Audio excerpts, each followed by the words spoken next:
Salut tout le monde, je suis le leader Zoé Parfait, initiateur du mouvement Race Spéciale International. Et aujourd'hui, je vais vous raconter l'histoire de ma réelle conversion. Comment étiez-vous avant votre rencontre avec le Seigneur? Il faut dire que je suis né dans une famille chrétienne. Je sais que ça arrive à plusieurs personnes, mais moi, c'est mon histoire. J'ai uriné vraiment au lit jusqu'à 13 ans, c'est-à-dire jusqu'en classe de 6e. J'ai uriné au lit et franchement, ce n'était pas quelque chose qui était normal.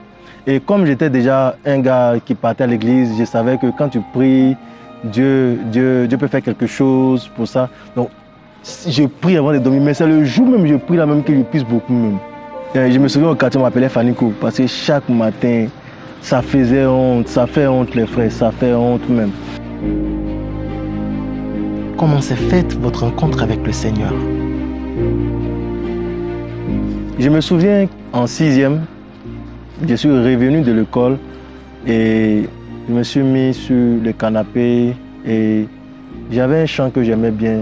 Le chant était L'Esprit de Dieu est parmi nous. Donc j'ai chanté ce chant et je me suis senti transporté. Je ne sais pas vraiment qui chante ce chant, ni où j'ai entendu le chant. Je me suis senti vraiment transporté. Et j'ai reçu comme une certaine décharge, comme quelque chose qui était vraiment tombé sur moi. Je me suis mis à parler en d'autres langues, parler en d'autres langues.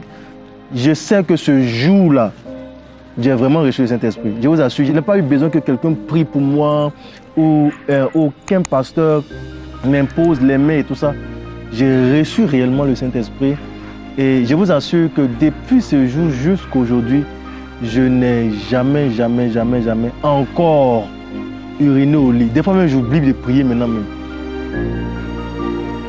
Quelle est l'expérience qui a consolidé votre foi chrétienne? En 2011, pendant la crise en Côte d'Ivoire, nous sommes allés au village. C'était la plus longue période que j'ai faite au village. On a passé plus de 3 mois, plus de 3 à 4 mois. Donc, un jour de retour du champ, j'ai senti mon cerveau se retourner.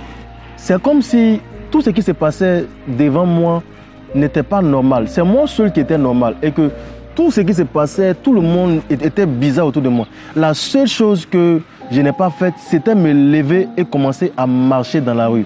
Si je me levais et que je commençais à me promener dans la rue automatiquement, je n'étais plus rattrapable. J'étais devenu fou comme cela.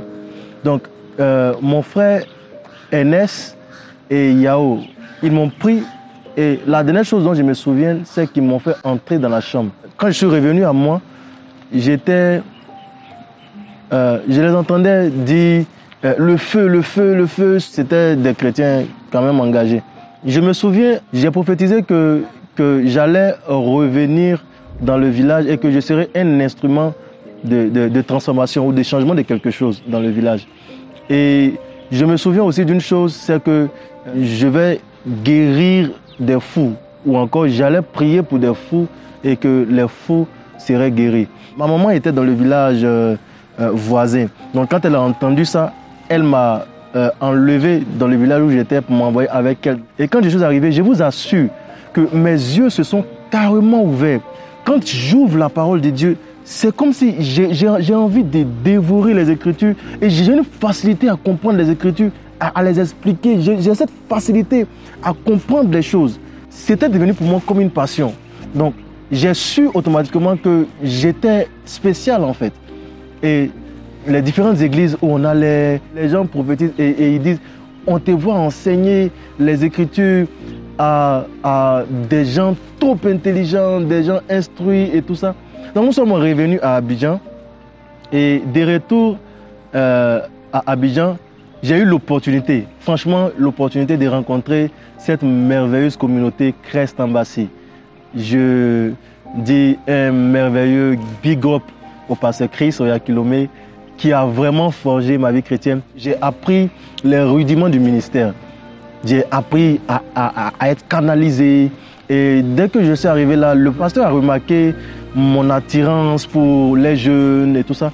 Donc, nous avons commencé immédiatement un mouvement de jeunes qu'on appelait Teenager Côte d'Ivoire. Teenager Côte d'Ivoire qui... On a plein de témoignages aujourd'hui. On a aidé plusieurs jeunes qui aujourd'hui ont déjà dépassé la vingtaine. Hein. On a déjà dépassé la vingtaine. Je fais allusion à Brian, Moye, ils se reconnaîtront. Au fur et à mesure, le Seigneur a commencé à me faire entrer en profondeur avec lui, jusqu'à ce que en 2016, j'ai vraiment à l'esprit la conviction du mouvement Race Spéciale Internationale. Mais franchement, je me sentais petit pour ce que je voyais. Je me sentais petit pour ce que le Seigneur me disait. Je me sentais vraiment insignifiant. Donc, franchement, c'est tout le monde sauf moi, quoi. Comment vous sentez-vous aujourd'hui? Aujourd'hui, je suis confiant et j'essaie juste une chose. Il y a une rencontre qu'on fait avec le Seigneur qui change carrément notre vie et nous emmène à un autre niveau.